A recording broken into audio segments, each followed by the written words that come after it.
විශ්‍රාමික රාජ්‍ය සේවකයන් රජයෙන් කළ විශේෂ ඉල්ලීම.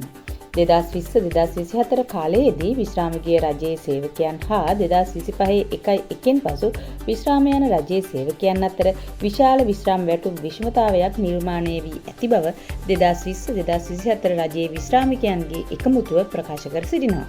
නිවේදනයක් නිකුත් කරමින් එම එකමුතුව පවසන්නේ 2020-2024 කාල සීමාවේ විශ්‍රාමිකීය රජයේ සේවකයන්ට ඉතා අඩු විශ්‍රාම වැටුපක් ලැබීම අසාධාරණයක් වන බවයි. එබැවින් ඒ සම්බන්ධයෙන් ක්ෂණික විසඳුමක් ලෙස එක් වසර අතර විශ්‍රාම වැටුපේ විශාල පරතරයක් ඇති නොවන පරිදි 2020-2024 දක්වා ක්‍රමානුකූලව විශ්‍රාම වැටුප් වැඩි කිරීමක් තුළින් එම පරතරය අඩු කර එම විශ්‍රාමිකයන්ටද සාධාරණයක් ඉටු කර දෙන ලෙස 2020-2024 රජයේ විශ්‍රාමිකයන්ගේ එකමුතුව යෝජනා කර තිබෙනවා. 2025 අයවැය යෝජනාව මගින් පහත සඳහන් කාණ්ඩ තුනටම වැටුප් වැඩිවීමේ සහනය ලබා දී ඇති බවද ඔවුන් වැඩිදුරටත් පෙන්වා දෙනවා. 1. 2019-12-31 දක්වා කාලය තුල විශ්‍රාමිකීය සියලුම රාජ්‍ය සේවකයන්ට විශ්‍රාමිකයන්ගේ විශ්‍රාම වැටුප් විෂමතාවය ඉවත් කිරීම තුළින් විශ්‍රාම වැටුප වැඩිවීම. 2.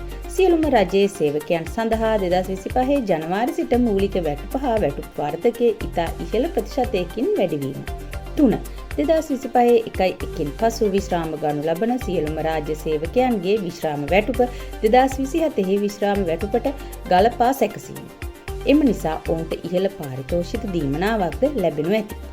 ඉහත 1 සහ 3 කණ්ඩායම් දෙක සඳහා විශ්‍රාම ලැබූ දිනය ඉදිරි වර්ෂයකට ගෙන ගොස් ඉහළ විශ්‍රාම වැටුපක් පිහිටුවා ප්‍රතිලාභ ලබා දී ඇති නමුත් 2020-24 දක්වා කාලය තුල විශ්‍රාමිකයන්ට කිසිදු සහනයක් ලැබී නොමැති බව එම නිවේදනයේ වැඩිදුරටත් අවධාරණය කර තිබෙනවා.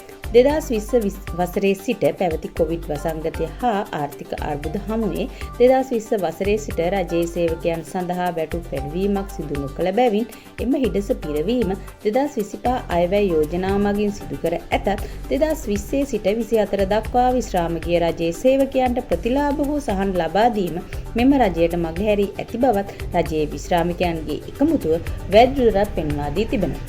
මෙවැනි පුවත් දැනගන්න ඔබත් මිහිපිට හතර වටේ අපේ YouTube නාලිකාව අදම subscribe කරන්න.